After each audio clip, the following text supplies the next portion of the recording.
El día de hoy hablaremos sobre las relaciones entre el poder legislativo y el ejecutivo. Los integrantes de este grupo son Iris Araujo Paco Ticona, Rivelino Arana Ikira, Verónica Gutiérrez Mamani y quien les habla Fresvinda Camale. Comenzamos. Las sociedades humanas siempre se han organizado políticamente.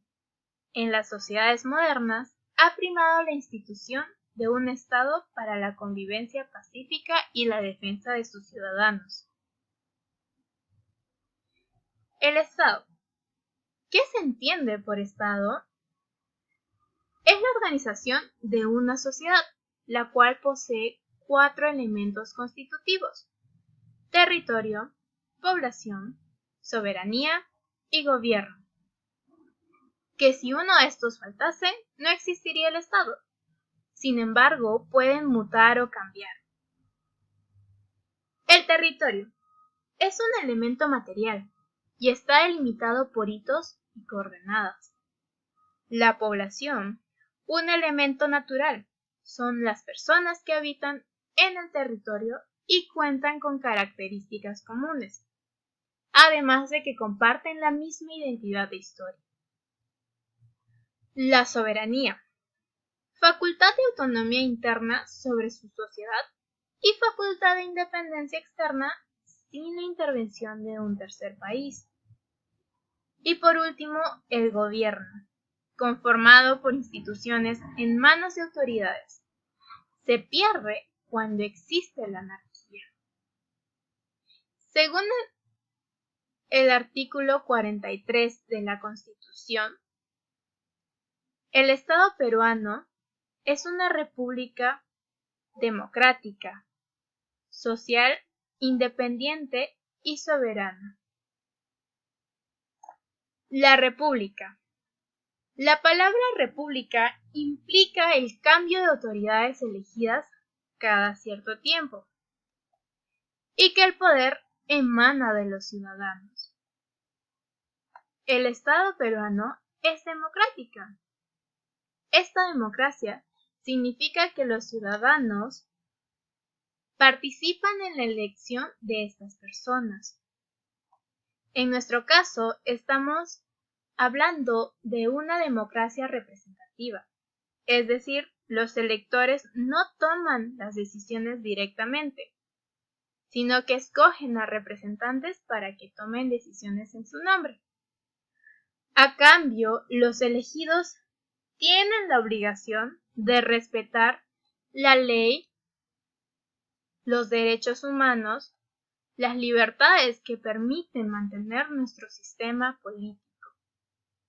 Es decir, no pueden hacer lo que les plazca o romper las reglas del juego. El poder en el Perú. El poder en el Perú no se concentra en una sola institución. Esto es, siguiendo el principio de separación de poderes, concepto desarrollado en el siglo XVIII por el Barón de Montesquieu, en su libro Del espíritu de las leyes. Nos dice que en la Constitución se podría evitar el despotismo, que era recurrente en la historia en la forma de gobernar, tanto en monarquías como en las repúblicas, pero deberían tener una condición importante. En la Constitución debería establecerse claramente cómo se divide el poder administrativo del Estado. El Ejecutivo, responsable de la administración y el cumplimiento de las leyes, el Legislativo, encargado de legislar, rechazar o enmendar las leyes que se propongan, y el Judicial, que es el encargado de interpretar las leyes y aplicarlas. Al estar estos poderes separados, pero dependientes uno del otro, cualquiera de ellos no podrá superarse entre sí, con lo cual esta división permitiría una forma equilibrada de gobierno. Este poder se va desglosando, se va repartiendo y entre ellos se va controlando. Esto con la finalidad de evitar corrupción y conflicto de intereses entre los poderes. El Estado peruano cuenta con el poder ejecutivo, legislativo y judicial. A estos tres órganos se suman los organismos constitucionales autónomos, los cuales son 10 órganos. Estos funcionan con completa independencia de los poderes mencionados.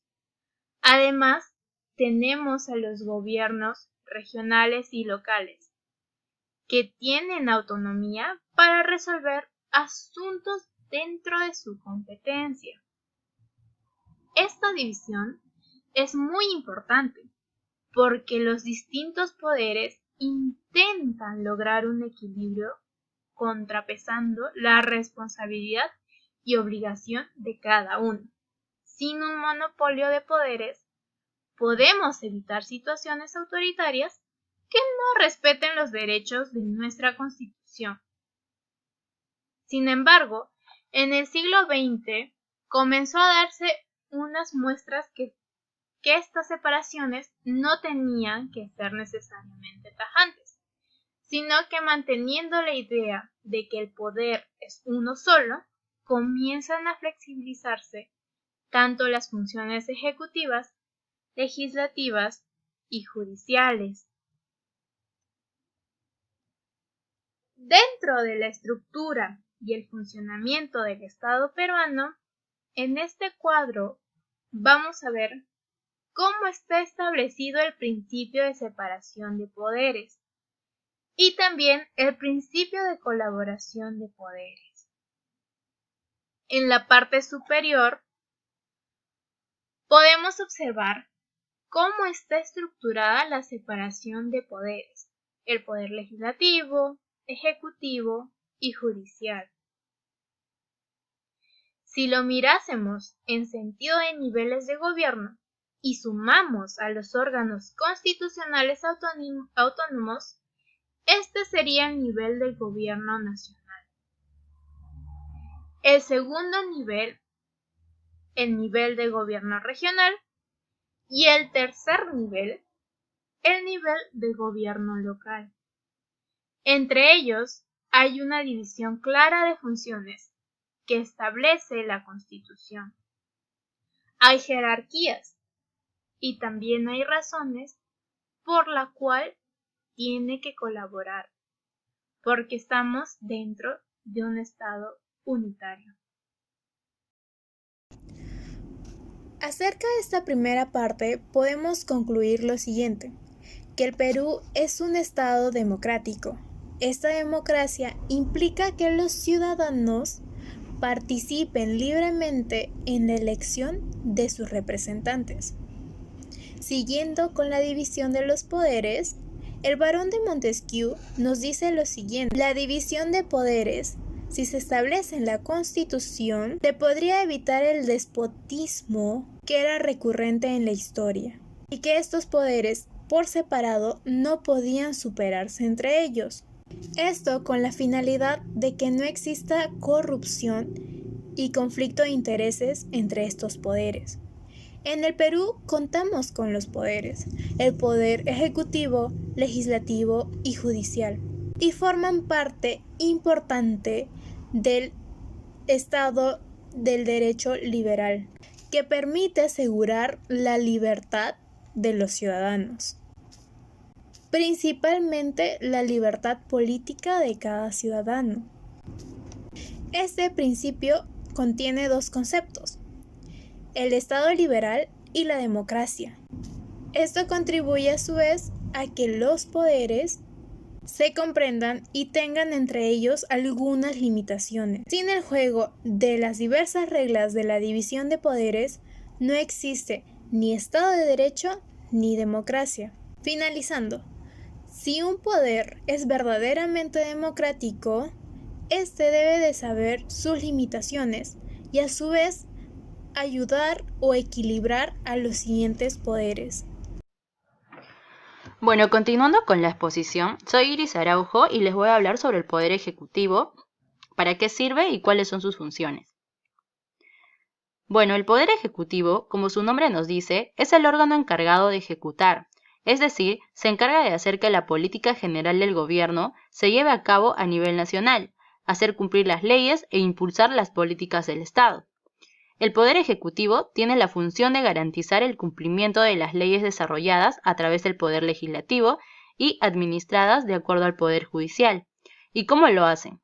Bueno, primero, a través de las normativas como decretos legislativos, decretos de urgencia, decretos supremos o resoluciones supremas. Los decretos supremos reglamentan leyes aprobadas por el Congreso o regulan la actividad de un sector determinado. Las resoluciones supremas son decisiones específicas de cada sector o ministerio. A través de los decretos legislativos se pueden crear leyes sobre una materia específica que el Congreso le permita. Por último, en los decretos de urgencia encontramos medidas temporales en materia económica y financiera en carácter de urgencia.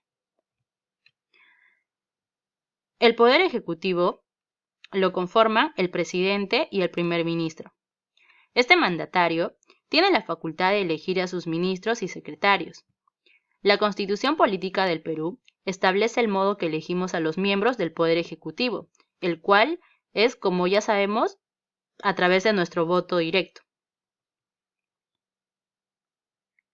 El presidente de la República, que elegimos cada 5 años, es considerado el jefe de Estado, ya que representa al país, jefe de gobierno, ya que dirige la política gubernamental, y comandante en jefe de las Fuerzas Armadas. Sin su firma, ninguno de los decretos o resoluciones ya mencionados serían válidos. Atribuciones del presidente de la República. Primero, cumplir y hacer cumplir la Constitución y los tratados, leyes y demás disposiciones legales. Asimismo, hacer cumplir sentencias y resoluciones de los órganos jurisdiccionales y resoluciones del Jurado Nacional de Elecciones. Y bueno, ¿qué es una resolución? Una resolución es una condición en la que se busca determinar la solución de una determinada circunstancia. Luego tenemos la siguiente atribución, que es representar al Estado, dentro y fuera de la República. Luego, dirigir la política general del gobierno. También dirigir la política del exterior y las relaciones internacionales. Celebrar y ratificar tratados. Asimismo, dirigir mensajes al Congreso en cualquier época y obligatoriamente en forma personal y escrita. Los mensajes anuales contienen la exposición detallada de la situación de la República y las mejoras y reformas que el presidente juzgue convenientes para su consideración para el Congreso. También velar por el orden interno y la seguridad exterior de la República. Asimismo, convocar elecciones para el presidente de la República y para representantes al Congreso. También ejercer potestad de reglamentar las leyes sin transgredirlas ni desnaturalizarlas y ejercer las funciones de gobierno y administración que la Constitución y las leyes le encomienden. Presidir el sistema de defensa nacional, como es la Policía Nacional y las Fuerzas Armadas. También adoptar las medidas necesarias para la defensa de la República. Declarar la guerra y firmar la paz. Conferir condecoraciones en nombre de la nación. Regular las tarifas arancelarias. Esto quiere decir, se refiere a controlar las tasas de impuesto. El presidente de la República, como representante del pueblo, tiene funciones básicas que cumplir, creando proyectos políticos orientados al bienestar de todos los habitantes y a la atención de las necesidades que tiene su pueblo, como es la educación, la salud y la vivienda. Para ello, el presidente elige y nombra su Consejo de Ministros, que es dirigido por su jefe de ministros. Todos sus actos deben ser acompañados del refrendo de un ministro de Estado, dado que este último será siempre el que asuma la responsabilidad política frente al Congreso. Los ministros son los responsables de todos sus actos por los actos del presidente que refrenden. También son solidariamente responsables por los actos del Consejo de Ministros. La interpelación y censura instituciones prestadas del parlamentarismo no alcanzan jamás en nuestro sistema al presidente de la República. Por ello, todos los actos del gobierno del Poder Ejecutivo tienen que estar bajo la competencia del ministro de Estado. Gabinete de Ministros. Bueno, ahí tenemos a Pilar Macetti, que es la ministra de Salud, María Antonieta Alba, Economía y Finanzas, Ana Neira, Justicia y Derechos Humanos, Martín Benavides, Educación, Javier Palacios, Trabajo y Promoción del Empleo, entre otros. Y bueno, su función principal es trabajar en conjunto con todo el Poder Ejecutivo para que las políticas públicas lleguen al pueblo. Y bueno, con este fin se crean diferentes ministerios para la necesidad del pueblo, como son los siguientes. Bueno, a continuación les voy a mostrar una imagen de los 18 ministerios que tenemos. Asimismo, bueno, el vicepresidente, además de acompañar al presidente en sus funciones, es el encargado de reemplazarlo en caso de ausencia, incapacidad, muerte o renuncia. También es el representante del Poder Ejecutivo en el Poder Legislativo, en donde se desempeña como presidente de la Cámara de Senadores. Facultades de contrapeso del Poder Ejecutivo. Bueno, tiene iniciativa de gasto. En el interregno parlamentario legisla mediante decretos de urgencia. Puede disolver el Congreso si éste ha censurado o denegado su confianza a 2 consejos de ministros. Durante su mandato, el presidente no puede ser juzgado por ningún delito. Solo puede ser acusado por traición a la patria, impedir las elecciones, disolver el Congreso sin los requisitos establecidos en la Constitución o impedir el funcionamiento de los órganos electorales. Todo esto dentro del artículo 117 de la Constitución. Actos que impidan la libre continuidad democrática. Esto quiere decir, si fuera hallado culpable el cargo de vaca por destitución. La presidencia puede vacar, según el artículo 113, con 103 votos para vacarlo por moción de vacancia el mismo día o una mayoría simple de 87 votos. Y bueno, la presidencia puede ser suspendida según el artículo 114, por la incapacidad temporal del presidente, declarada por el Congreso. Esto, se refiere a que el presidente ha tenido un accidente o está en coma. O tiene una limitación física y no puede ejercer la presidencia. Entonces, encargan al despacho al vicepresidente porque, está suspendido en su ejercicio de encargatura. Y se encarga de reglamentar las leyes emitidas por el Poder Legislativo y puede observar las leyes del Poder Legislativo si es que no está de acuerdo.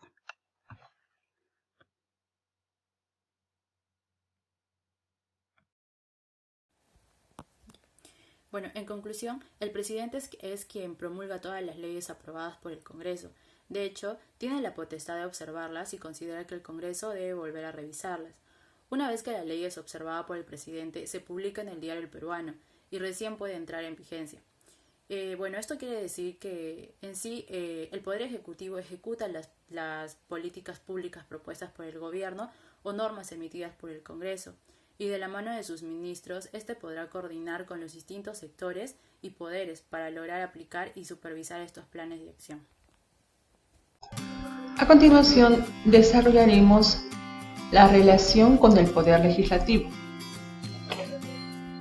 El Poder Ejecutivo también se encarga de reglamentar ciertas normas emitidas por el Congreso.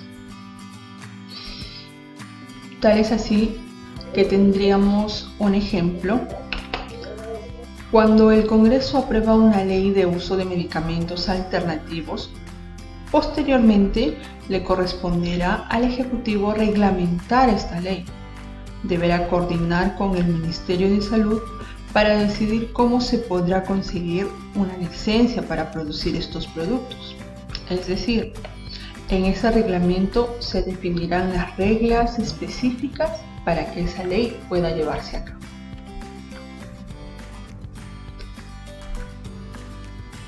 Finalmente, el presidente promulga todas las leyes aprobadas por el Congreso, con la potestad de observarlas si considera que el Congreso debe volver a revisarlas.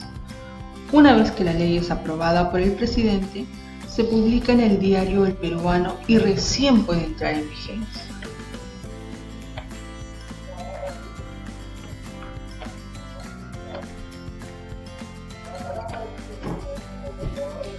En cuanto al poder legislativo, el Congreso es el primer poder del Estado, porque el presidente de la República va al Congreso a jurar el cargo de presidente con sus vicepresidentes.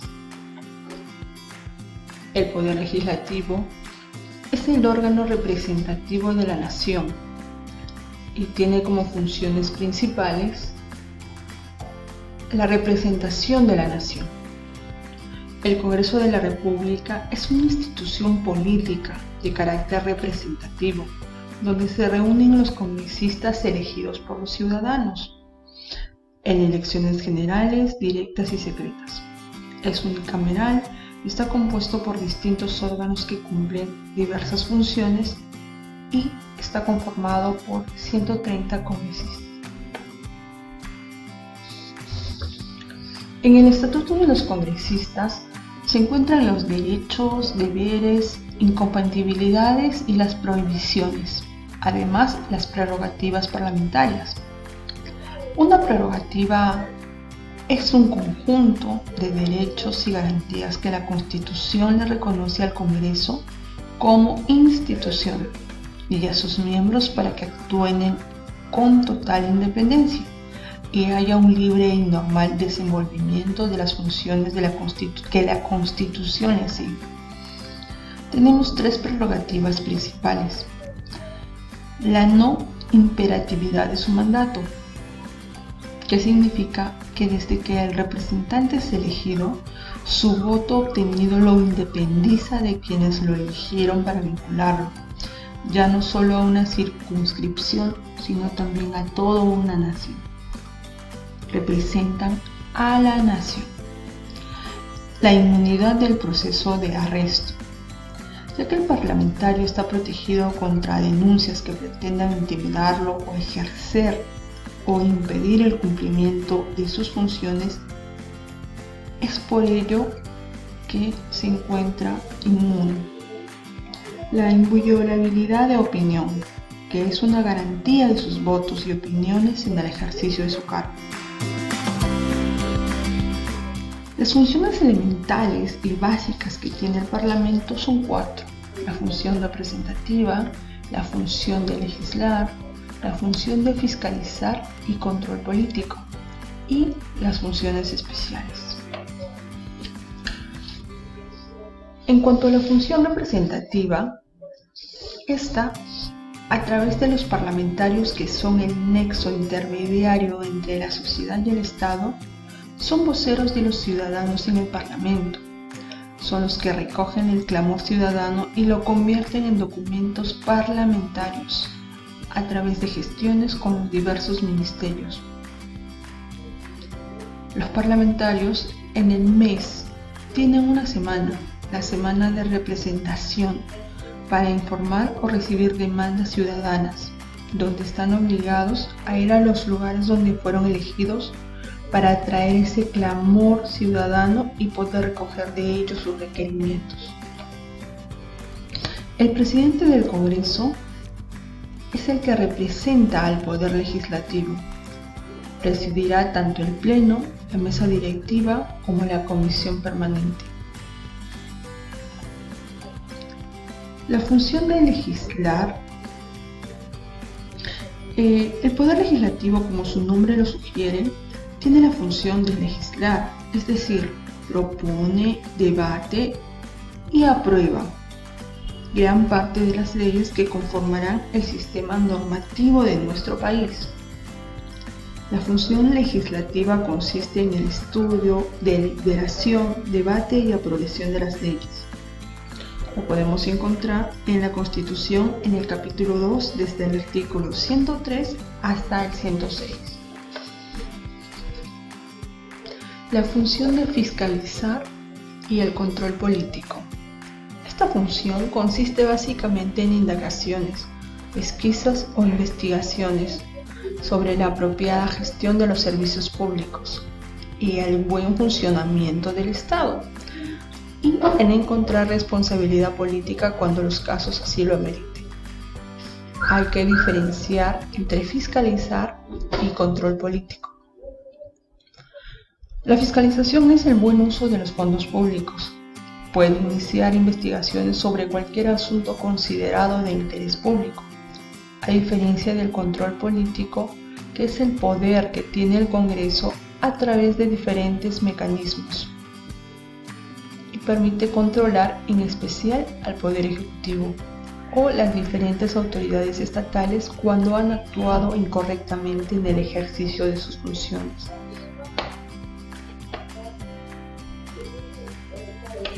Las funciones especiales del Poder Legislativo son aquellas referidas a la designación o la ratificación de los titulares de las principales instituciones del Estado. Asimismo, ratifica o puede removerlos por las causas que establece la Constitución política. La función parlamentaria de control es hoy en día la que tiene una posición más visible. La ciudadanía exige transparencia en la política y exige, por lo tanto, que sus representantes ejerzan su poder de control y fiscalización sobre los gobernantes. Por otro lado, el auge de los medios de comunicación y de Internet posibilitan, además, que ese control y fiscalización tengan una máxima difusión. Asimismo, las comisiones de investigación son el órgano de control más genuino de nuestro ordenamiento. No solamente son órganos constitucionalmente relevantes, sino que además son los que recogen de una forma más adecuada los caracteres del control que ejerce el Poder Legislativo. Buenas tardes, doctor. Buenas tardes, compañeros. Siguiendo con la exposición, quien les habla, Rivelino Araniquira, sobre las relaciones entre el Poder Legislativo con el Poder Ejecutivo. Dentro del capítulo 5 de las relaciones con el Poder Legislativo que establece nuestra Constitución, está dentro del artículo 130 al 136.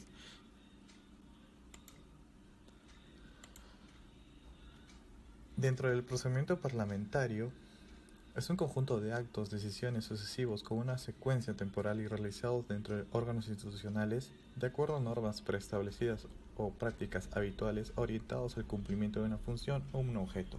Es decir, las reglas del juego que se imparten dentro de un proceso que tiene que ser secuenciales. Esto no solamente le da de legitimidad, sino seguridad, transparencia en los actos que se toman, para que no haya ese abuso de poder por las democracias en el mundo. Pero para nuestros procedimientos parlamentarios, el Perú lo podemos definir como procesos de decisión realizados por la representación congresal en los diversos órganos parlamentarios. Dentro del marco de la Constitución, las leyes, el reglamento del Congreso. ¿Qué comprende? Comprende iniciativas, proyectos, pedidos, debates, acuerdos y decisiones. ¿Cuál es la finalidad? Pues desarrollar las funciones del Congreso, produciendo normas, informes, nombramientos, ratificaciones, elecciones, sanciones, políticas, etc. Los instrumentos que se usan en el procedimiento parlamentario son procedimientos de la ley o resolución legislativa, mociones de orden del día, pedidos de información, dictámenes e informes. ¿Qué son las proposiciones de ley? Bueno, son los proyectos de ley, básicamente, son los que tienen la iniciativa, en este caso el Poder Ejecutivo y el Poder Legislativo. Las resoluciones legislativas, que son para autorizar al presidente a salir del país, para autorizar el ingreso de tropas extranjeras con armamento, para modificar nuestro reglamento, para nombramiento de funcionarios o ratificación, aprobaciones de tratados, acuerdos o convenios internacionales. Las mociones del día son llamados de atención que hace el Congreso al Ejecutivo como un mecanismo de control, digamos, al ministro, o exhortar al Ejecutivo o a diferentes instancias al exterior dependiendo de la situación que pudiera haber afectado al país, mas esta no ordena. Nos pide información que puede hacer cualquier parlamentario o cualquier funcionario público a ministros o alcaldes, es la potestad que tiene el congresista de poder hacerle pedidos para hacer el seguimiento de las funciones que realiza. Los dictámenes son los referidos a proyectos de ley, son el estudio final de un proyecto de ley. Quienes hacen los dictámenes son las comisiones ordinarias, que son las encargadas de estudiar los diferentes proyectos de ley. El estudio final de un proyecto de ley es el dictamen. Y los informes que hacen las comisiones investigadores que tienen el cargo de investigar un hecho de trascendental nacional, y el resultado final se transforma en un informe, que es lo que presenta el órgano parlamentario que les ha pedido ese documento. Los tipos de procedimientos de relación con el Poder Ejecutivo son 3: procedimiento legislativo, procedimiento de control político y procedimientos especiales. El procedimiento legislativo son todas las fases secuenciales que se sigue una iniciativa legislativa en los órganos parlamentarios, con la finalidad de producir leyes en nuestro sistema político para buscar la aprobación de normas de proyectos de ley.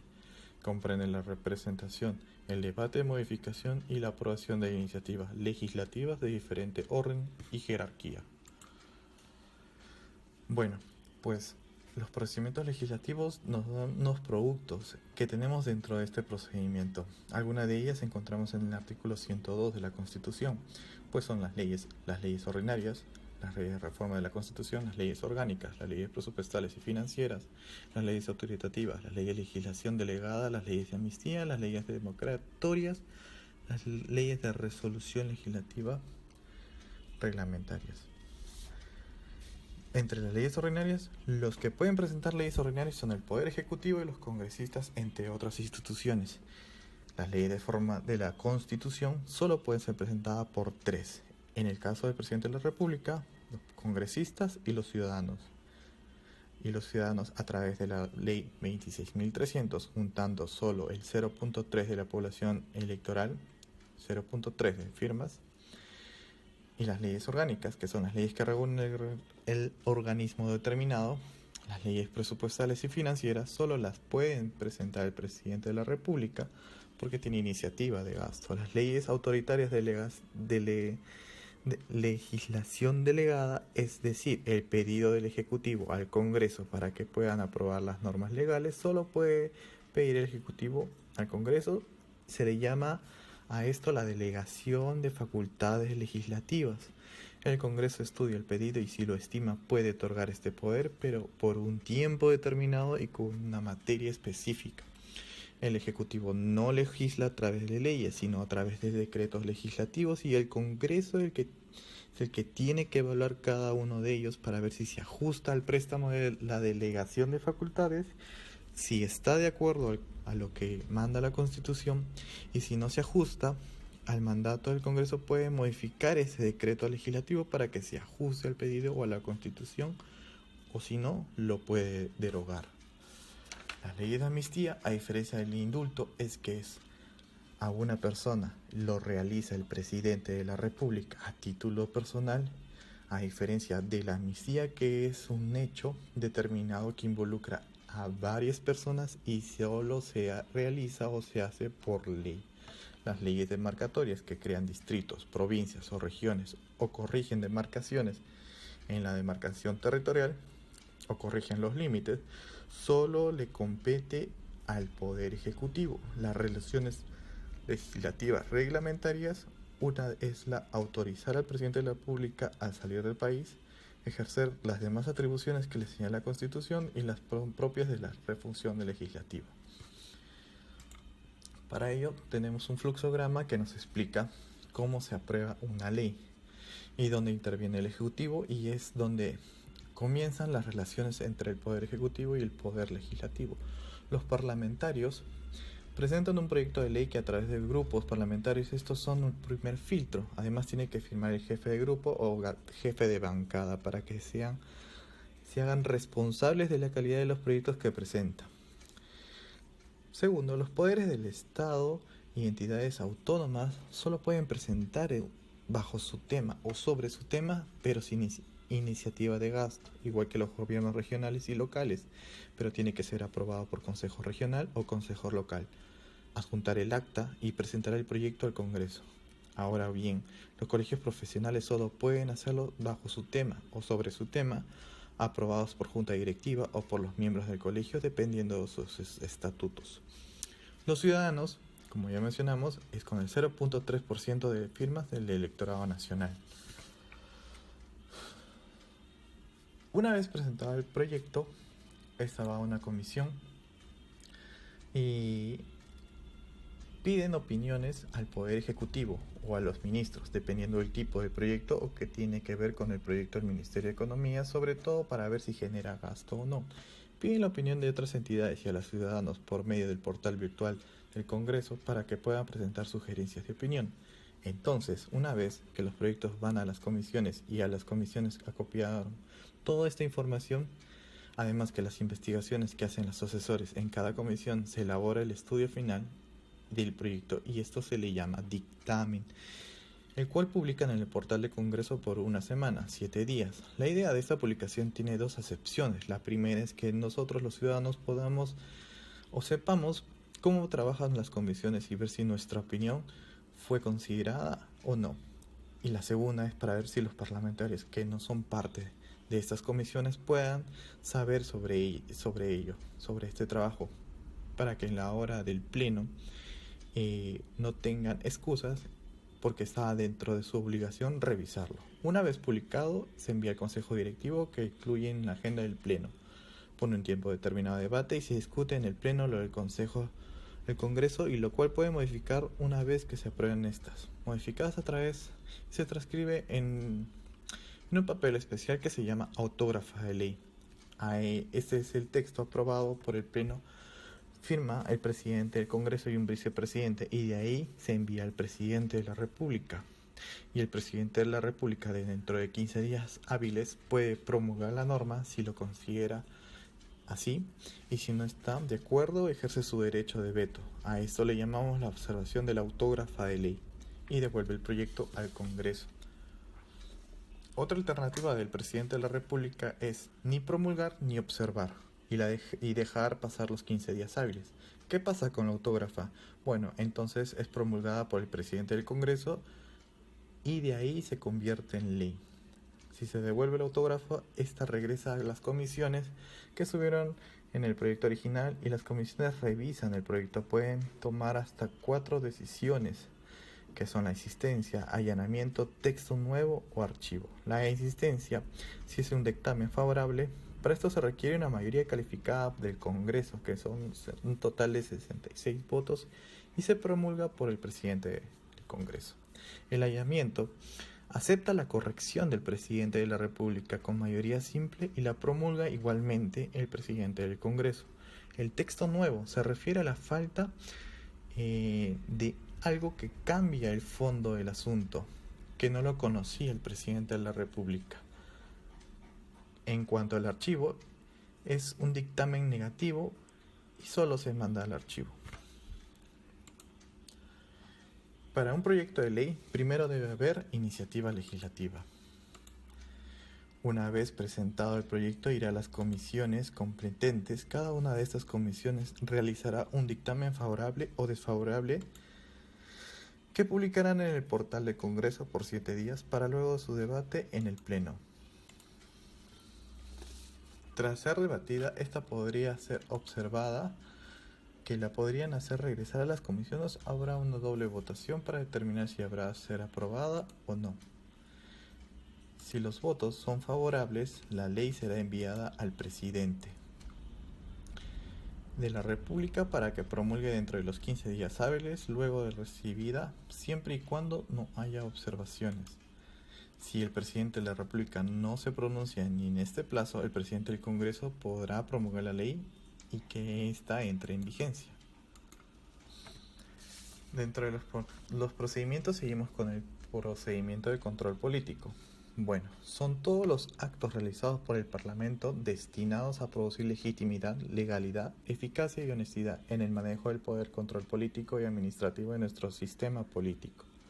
Bueno, el buen uso de los fondos públicos y la actuación tanto como política como administrativa tiene que en el Estado especial en el Poder Ejecutivo. Los productos del procedimiento de control político, las relaciones con el control político comienzan con un ejemplo. Podemos citar el artículo 130 de la Constitución.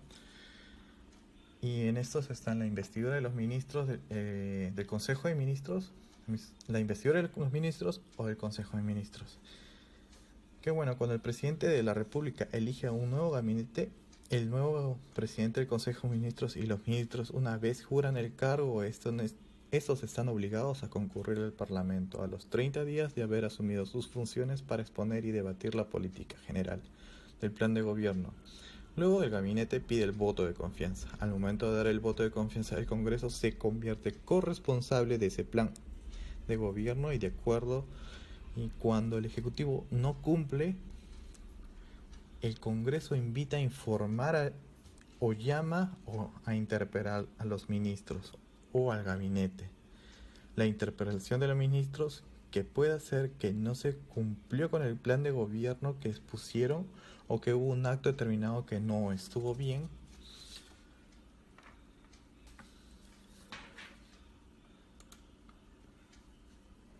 Y la estación de preguntas y respuestas, ¿de qué trata?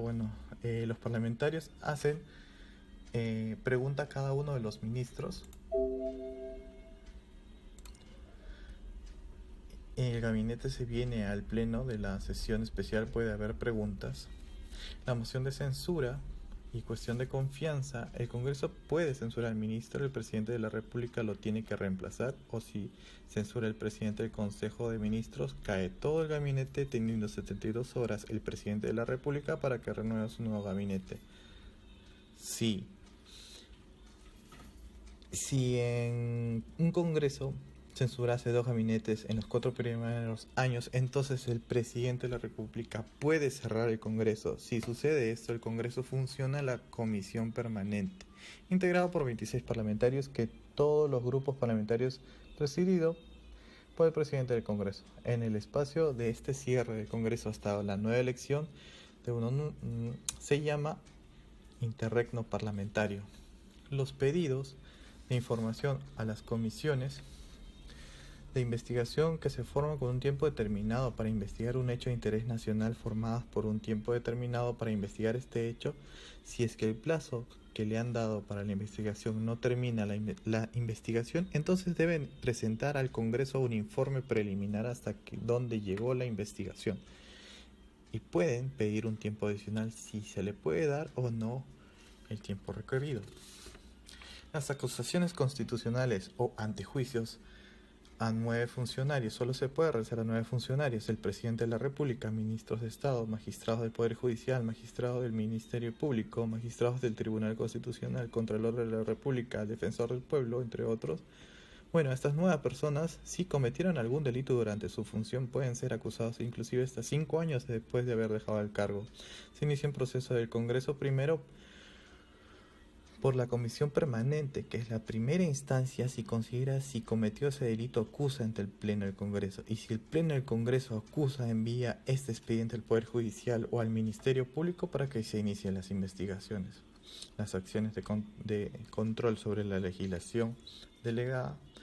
Cuando el Ejecutivo emite decretos legislativos por esta delegación de facultades, el Congreso lo controla cada uno de estos decretos. Si el Ejecutivo emite decretos de urgencia que solo son sobre materia económica y financiera, como dice la Constitución, el Congreso revisa cada uno de estos decretos de urgencia a ver si se ajustan a lo que demanda la Constitución.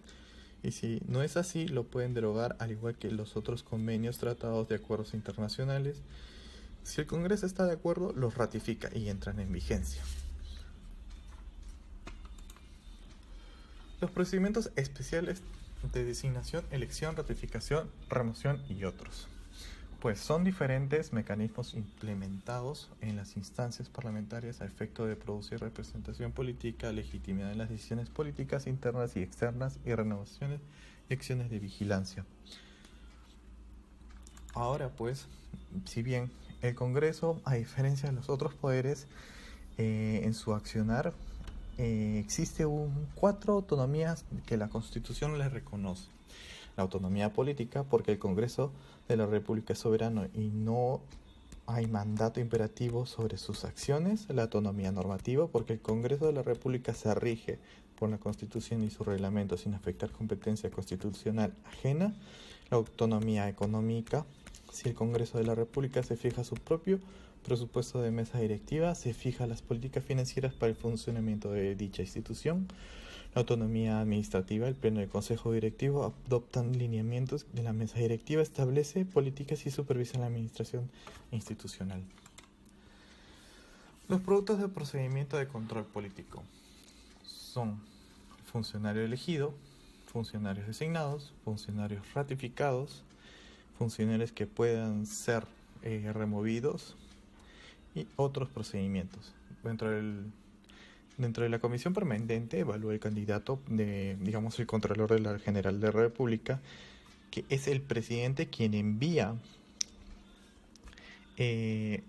un candidato, al igual que el presidente del BCR, también es el presidente de la República quien envía un candidato, al igual que también el presidente de la Banca y Seguros, pero así como designa, puede removerlos.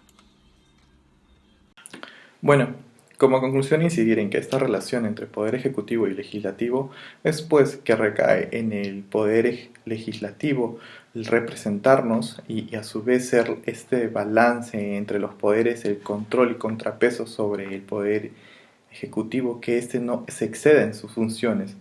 Le puede impartir o delegar funciones, pero las puede derogar o observar. También puede hacer como control por medio de instrumentos, mencionar lo que es las mociones o interpelaciones a los ministros o diferentes titulares de las instituciones más principales del Estado. También se puede prestar funciones del Poder Judicial en el antejuicio o acusaciones.